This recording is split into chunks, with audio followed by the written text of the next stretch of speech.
When people are against the Illuminati, then they get punched in the face all the time. The press hates them, and nobody likes them. Heard the rumor that Barack Obama and Jennifer Aniston had an affair that ended his marriage? People that I respect, some that I even love, who may or may not watch this show. Was Barack Obama's presidency the ultimate illusion? A polished dream, masking a reality the public was never supposed to uncover? That question's got the internet buzzing like never before, and guess who sparked it all? Katt Williams? Yeah, in one of his wildest viral routines, Katt didn't just clown around. He ripped straight through the clean-cut image of America's first black president. So the Bidens and the Obamas hate each other because Michelle Obama is very good friends with Hunter Biden's ex-wife. So that's led to a significant problem where they don't like Hunter, and if you don't like Hunter, Joe doesn't like you. So I would not be surprised if Holmes is right on with this of like, oh, well, why don't we do this? It's like, oh, man, you give us problems, maybe you can have a problem. While the world cheered Obama for being smooth, calm, and historic, Katt flipped the script hard. He called him a white-friendly black man, a packaged product designed for mass approval, not for the real ones in the trenches. This wasn't just a comedy set, it was a straight-up call-out. And while the jokes had people cracking up, the message hit deep. Was the Obama we watched really authentic, or just another carefully crafted symbol built for show? Been funded. They pay you to not talk about things they don't want you to talk about. They tell you that themselves. But Katt didn't hit the brakes there. He straight up hinted that deeper forces were moving behind the scenes. Some heavy cultural engineering going on. According to Katt, Obama's whole presidency might not have been about shaking up the system, but making sure nobody did. Inspiration might have just been a smokescreen for obedience. Years ago, folks brushed those jabs off as edgy humor. But now, in this era of exposed secrets and shattered illusions, Katt's words ain't sounding so far-fetched anymore. People are starting to wonder if that clean image was more design than destiny. It's starting to feel less like history and more like a trail of signs we ignored. As America picks through the messy aftermath of the Obama era, one debate just exploded, and it's hotter than ever. The push for LGBTQ mentors in schools is sparking outrage, curiosity, and a whole lot of questions about what really got planted during Obama's time in power. See, people are finally connecting the dots, and the picture forming, it's got folks shook. For years, critics have accused Obama of quietly backing what they call a pro-homosexuality agenda. Yeah, it's a heavy phrase, but it's been echoing in conservative circles nonstop since his first term. Add insult to injury, but there's a Daily Mail report out today saying Kamala Harris's marriage may be on the rocks. Like everybody's on the rocks. Again, I will say I love the Daily Mail, but the sourcing appeared weak. It was like people who know the couple, but like I don't know if it's any better than that. But they're saying she's blaming him in part for her loss because he turned out to be such a hot mess liability. You buy it? Under his watch, LGBTQ visibility didn't just rise, it took over. We had rainbow lights beaming from the White House, federal protections rolled out fast, and a new cultural narrative taking shape. Some say it was progress, others say it was overreach. But if it is true, it truly would be a political earthquake in Democrat circles. Never mind America. I don't remember a presidential divorce in modern history. Either way, that momentum didn't just vanish. It's now front and center in our schools. Today, it's not just about teaching kids to respect diversity. The real heat is coming from programs choosing mentors specifically for their LGBTQ identity. So now the question ain't, what are they learning? It's who's doing the teaching? Is this genuine representation? Or is this crossing a line? And just when that debate was heating up, I gotta spend a minute on the Obamas because there seems to be some momentum picking up in the rumor mill about their marriage. All right, I'm gonna bring you what I know. Boom! The clip resurfaced. Joan Rivers, street mic in her face, saying the quiet part way too loud in what would become the most infamous interview of her life. Just weeks before she walked into a clinic for what was supposed to be a simple throat checkup, Joan Rivers dropped a bomb that still echoes today. No hesitation, no filter. She looked straight at a reporter and said, "We already have a homosexual president." Then hit him with the real shocker. "You know Michelle is a transgender." So the truth about Jen and Barack is that there is no truth. There is It no untrue. truth. You know Barack Obama. I've met him once. Met him once. I know Michelle more than him. What is there a truth about you and Michelle that we should know? That is not true. The internet exploded. Some folks laughed it off. Others gasped like they just saw a ghost. But here's the wild part. A whole silent crowd didn't laugh. They listened. Because Joan didn't flinch. She didn't laugh, joke, or try to walk it back. When the reporter asked her to explain, she calmly repeated, "A transgender. We all know." Wait, we all know? What was she really saying? And why did she sound so sure, so unbothered, dropping claims that could shake the entire Obama legacy? Now don't forget, Joan Rivers was no stranger to stirring up chaos. She roasted everyone, offended every corner of Hollywood, and wore those bands from networks like they were trophies. But this wasn't about red carpets or bad Botox. This was a direct hit at the Obama's identity, and it crossed a whole different line. Then, out of nowhere, less than 2 months later, she was gone. Not from old age, not some long illness, from a routine surgery where, according to reports, her oxygen levels crashed and the medical team froze. Soon as Joan Rivers passed, internet detectives pounced. Conspiracy theorists lit up the scene, calling it what they believe was an assassination by medical neglect. The claim? Rivers dropped a truth bomb she wasn't supposed to, and somebody made sure she'd never speak again. And here's where things get real shady. Turns out the procedure Joan underwent was reportedly unauthorized. Yep, the clinic didn't even have clearance to do what they did. Later on, the facility settled a malpractice case with her daughter, Melissa, basically admitting they messed up. But was it just sloppy medicine or something planned? Now officially, the Obamas weren't linked to Joan's passing, not even close. President Obama even sent Melissa a handwritten condolence letter, calling Joan brilliant and funny. On the surface, it looked classy, respectful, but to some, that gesture wasn't compassion, it was cleanup. She is not sorry. They are looking forward. All the women in your life are looking forward. All the women in my life are looking forward to being able to live a more normal life. Yeah, but still not entirely normal. Obviously, everybody's under the microscope at all times. A little bit more. And you're staying in Washington, D.C., which is unusual for an exiting president. Because if the claims were total nonsense, why show that much grace? Diplomacy? Maybe. But others swear it was all about damage control. And here's where it gets even messier. Joan wasn't the only one throwing shade on the Obama narrative. Enter Larry Sinclair, a convicted scammer with a long rap sheet, sure. But his story came roaring back online. According to him, in the late 90s, he and Obama had a wild night involving a certain white powder and a not-so-innocent hotel meetup. Now, is he credible? Nah, not in any legal sense, but the fact that his interview resurfaced right as folks started revisiting Joan's final words, then Tucker Carlson gave Larry Sinclair a platform, and boom, threads went wild, timelines lit up, and suddenly Joan Rivers' old words weren't just being replayed, they were being re-examined. Whether you buy into these claims or call it all cap, one thing's clear. The smoke ain't clearing anytime soon, and that's exactly why the fire keeps burning. Because now, this ain't just about who Obama was. It's about what he really left behind. His cultural legacy is getting picked apart piece by piece, and one of the loudest arguments, that whole LGBTQ mentorship push in schools, didn't just fall from the sky. Nah, that movement's been simmering for over a decade.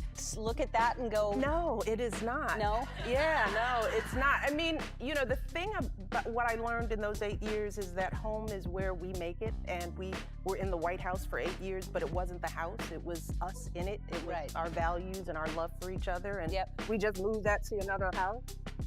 So now folks are asking, was that the hope and change we were promised? Or was it hidden in the fine print nobody bothered to read? Then came the whispers, the ones that start in shady comment sections and end up on syndicated talk shows. Word on the street, Barack and Michelle ain't really been together for a minute. that they've been living separate lives for years, and people pointed fingers when Michelle skipped Trump's inauguration and Jimmy Carter's funeral, allegedly because she just couldn't keep up the act anymore. But the real danger? It's when the internet starts connecting the dots. When Joan Rivers' final mic drop moment stops sounding like a joke and starts sounding like a confession. When folks stop asking if there's a secret and start digging into just how deep that secret runs. She's doing great in the school she currently attends, and our attitude is that if you have a teenager and you really want to make sure that they never talk to you again, then pull them out of high school right in the middle. Yeah, you're right. Of sophomore year. So, look, they've made so many sacrifices. They have, and they didn't get to decide that. Exactly. So I want to make sure that they get... This ain't just about what Joan Rivers said, it's how she said it. That delivery, cold, straight-faced, like she wasn't revealing a secret, just stating the obvious. Like the truth had always been right in front of us and we just didn't want to see it. And when the reporter pushed her to explain, she didn't panic, didn't joke, didn't even blink. She calmly said, "It's okay, it's not a bad thing." Then turned and walked away. No smirk, no sarcasm, just a mic drop that still echoes. So now people are asking, was Joan's sudden death just weeks after dropping that bombshell really an accident? Or was it something way deeper? What did she know that we didn't? And what if that joke wasn't a joke at all, but a warning wrapped in one-liners and shock value? Here's where it gets chilling. When investigators reviewed Joan's final hours, the reports didn't add up. According to federal health officials, the clinic that performed the procedure wasn't just sloppy, they were reckless. The staff wasn't fully equipped to handle emergencies, basic safety protocols, bypassed, critical decisions, delayed. It wasn't just a mistake, it was a series of mistakes that made zero sense for a high-profile patient like Joan. And for me, going high is not losing the urgency or the passion or the rage, especially when you are justified in it. Going high means finding the purpose in your rage. You know, rage without reason, without a plan, without direction is just more rage. So now we're left with a twisted timeline, an explosive statement, a sudden death, and a clinic with more red flags than answers. Coincidence? Or did something or someone want Joan's last words to be her final act? Turns out, the anesthetic dose Joan Rivers was given, way higher than it should have been. Her oxygen levels dropped for several minutes before anyone in the room did a thing. And here's the jaw dropper. Reports say the doctor started a procedure she never even signed off on. No written consent, no green light, nothing. We're talking about one of the most iconic women in America at a clinic in the middle of New York City. And somehow all those safety checks missed. Vital signs crashing, alarms ignored, paperwork skipped. That doesn't sound like a little slip up, it sounds like a setup. How does someone that famous vanish under such preventable circumstances, just weeks after dragging the most shielded political duo in the country? Sure, maybe we're just connecting dots that aren't really there, but what if we're not? Because when a woman like Joan Rivers, bold, loud, and never scared to call people out, suddenly goes quiet under a cloud of medical mistakes, you can't help but wonder, did her mouth cost her more than just gigs? Did she say too much? She'd already stood on camera and said Barack Obama was the first homosexual president. She didn't suggest Michelle was transgender. She said, "We all know. Not believe, not guess. No." Then, boom, silence. No more interviews, no more shade, just a permanent blackout. And that's what haunts people to this day. Not just what Joan said, but what she might have been getting ready to say next. Because one thing's still crystal clear. Those questions still hanging in the air, and nobody's ever answered them. Who let an unlicensed doctor snap selfies with Joan Rivers while she was unconscious on the operating table? And even more bizarre, why did the surveillance footage from inside that clinic mysteriously vanish during the investigation? How does a simple outpatient procedure turn into a full-blown tragedy and nobody ends up criminally charged? But here's the thing, this ain't just about Joan anymore. The rabbit hole, it goes way deeper. Right into the glitzy chaos of Hollywood's biggest stages. Because if Barack Obama wasn't just a political icon, but a full-on cultural architect, then maybe the real legacy he left behind wasn't just policy, it was entertainment. Think about it. Over the years, movies and shows didn't just evolve, they transformed. Storylines that once lived on the fringes, suddenly they were front and center. Diversity, inclusion, identity. It wasn't just welcomed, it became mandatory, wrapped in glam, celebrated in award shows, and repeated across every streaming platform. But now, whispers are starting to float. Was this wave of progressive storytelling really a reflection of society evolving, or was it a carefully guided script? And that's when a name popped up that nobody expected, Jennifer Aniston. Yeah, that Jennifer. At first, it sounded random, but tabloids didn't waste a second spinning the narrative, suggesting she and Obama might have shared more than just production interests. Magazines hinted, late-night shows joked, then suddenly, Aniston had to speak out.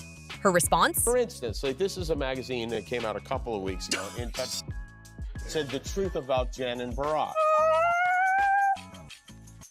Now, that is, That's kind of, that was, of all the calls you get from... Absolutely untrue. But you already know, by the time a denial hits the headlines, the rumors already sprinting through the internet at full speed. Jennifer Aniston tried to shut it down on Jimmy Kimmel, said she's only met Obama once and knows Michelle better. Simple, clean denial. But even with that quote on the record, the noise didn't go away. It shifted.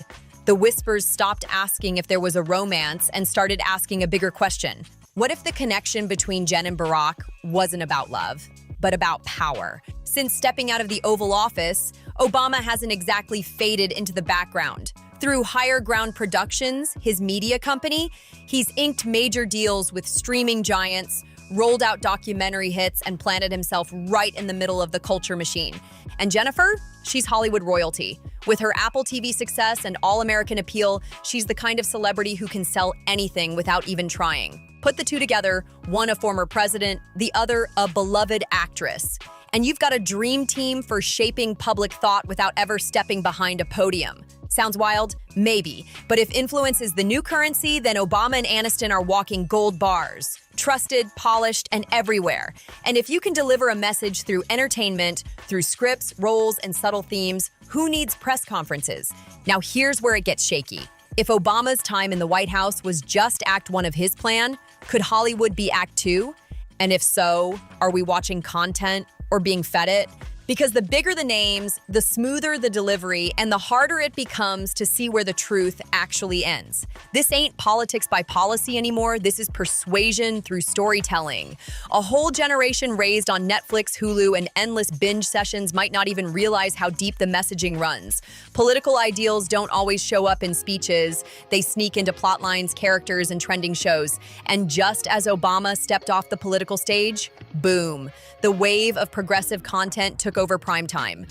Coincidence or calculated timing? Because some folks believe those values were never random. They were just waiting on the right producers, the right platforms, and the perfect faces to sell the story. And guess who was already waiting in the wings? Of a marriage on the rocks. The question now isn't if, but when. If I had to guess, they will wait until after the inauguration to announce it. Timing, is everything. And yet the story doesn't end there. For months, I've heard Jennifer Aniston's name tied to Barack. At first, it seemed ridiculous, but the rumors have remained steady among New York. Whispers from longtime industry insiders, off the record, of course, hint that Obama's grip on Hollywood goes way deeper than we think. From casting decisions to the green lighting of scripts, his fingerprints might be everywhere. Not as a director, but as the man behind the curtain, pulling strings, aligning stars, and building what some are calling a quiet cultural alliance. A secret think tank of A-listers, producers, and showrunners, all pushing the same themes, the same narratives, the same mission, authentic or orchestrated. That's the million-dollar question. Even casual viewers have started noticing the pattern. Shows heavy with social messages get fast-tracked to award shows, instant viral buzz, critics praising them like gospel. It's like the more a show leans into progressive politics, the more Hollywood rolls out the red carpet. But is that art imitating life? Or life being rewritten on cue? And if the man behind the curtain just happens to be a former president with a media empire and global influence, then what we're really talking about is soft power turning into real-world control. It wouldn't be the first time a polished image shaped a gritty reality. But while Obama's Hollywood hand stays mostly behind the scenes, the spotlight's shifting to his personal life, and things are getting messy. Rumors of a quiet divorce, whispers of a political rift, public appearances without Michelle have only turned up the heat. She skipped Trump's inauguration, she missed Carter's funeral, and when the two do show up together, body language experts say it all. Awkward distance, no real warmth, like two people just keeping up appearances. Then came the bombshell, dropped not by fringe blogs or random Reddit threads, but on a podcast run by actual Washington insiders. They didn't even flinch when they said it. The Obamas live separate lives now. And just like that, what used to be just gossip felt like something heavier. And right as that storm hit its peak, an old name came crawling back into the headlines: Larry Sinclair. Yeah, that Larry Sinclair. The same man who once swore he had a wild limo encounter with Barack Obama back in '99, before most people even knew his name. His claims were tossed out years ago, dismissed by every major outlet. But now, alt media platforms are digging him back up, and one high-profile political commentator gave him a fresh mic. And suddenly, the story that never fully died is breathing again. Sinclair's story wasn't just wild, it was graphic, lurid, and disturbingly detailed.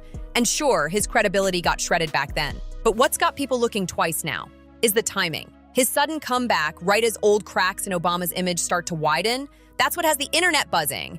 But here's the real kicker. It's not just about what Sinclair said, it's about what his claims represent. A deeper, darker suggestion that entire chapters of Barack Obama's pre-fame life have been scrubbed, sanitized, or straight up locked away. Like someone went through his past with bleach and gloves. Yeah, mainstream media didn't waste time tearing Sinclair down. They labeled him a convicted con artist. And during a live press conference, he failed a polygraph on camera. Case closed, right? But hold up. After that, nothing. No deep dive, no follow-ups, no alternative press chasing the lead. It was like the whole machine hit delete at the same time. And that is what's making people uneasy. If Sinclair was just some washed-up liar, why not let him burn out on his own? Why shut it down so fast? Some now believe it wasn't just a bogus story being buried, it was a potential threat to a carefully crafted legacy, a myth that had to be protected at all costs. The polished image of America's first black president, untouchable and clean. True or false, one thing's clear. This tale was too dangerous to even investigate. And that silence might be the loudest red flag of all. And this right here, it cracks open a whole Pandora's box that most people haven't even dared to peek inside. Because if even one single piece of Sinclair's wild story holds weight, just one, then what else got buried before we ever had a chance to ask? In today's world, where celebrities get dragged for tweets from 10 years ago, how did a man as globally watched as Barack Obama glide through the spotlight untouched for over a decade? No exposés, no bombshells, no slip-ups, just smooth sailing. That's not normal, that's intentional. Now, whether Sinclair's a washed-up con artist or a whistleblower, nobody wanted to hear. His story hits a nerve, a deep fear that maybe we haven't been following a real biography, but a script. One with entire chapters erased before they were even written. And just when it feels like things might settle down, boom, another spark hits the gasoline. Meghan McCain, the daughter of a U.S. senator and definitely no stranger to political drama, casually drops a bomb on live TV. She says she's heard serious chatter, not from gossip blogs or internet nobodies, but from high-level journalists. And what were they saying? That Barack and Michelle might have been living separate lives for years, and that the whole picture-perfect image might have just been one big performance for the cameras. Yeah, this ain't just speculation anymore. It's coming from inside the halls of power. And just when you thought it couldn't get messier, boom, right-wing influencers start resurfacing claims that Jennifer Aniston has been spotted at private Obama events. Now, is that fact or fantasy? That's the question nobody in power wants to answer out loud. But here's the twist. Every time a denial pops up, another breadcrumb hits the timeline. A strange post, a no-show at a key event, awkward silence where there used to be unity, And suddenly the rumors don't sound so crazy anymore. Let's be real. America eats up a good power couple, but it devours scandal even faster.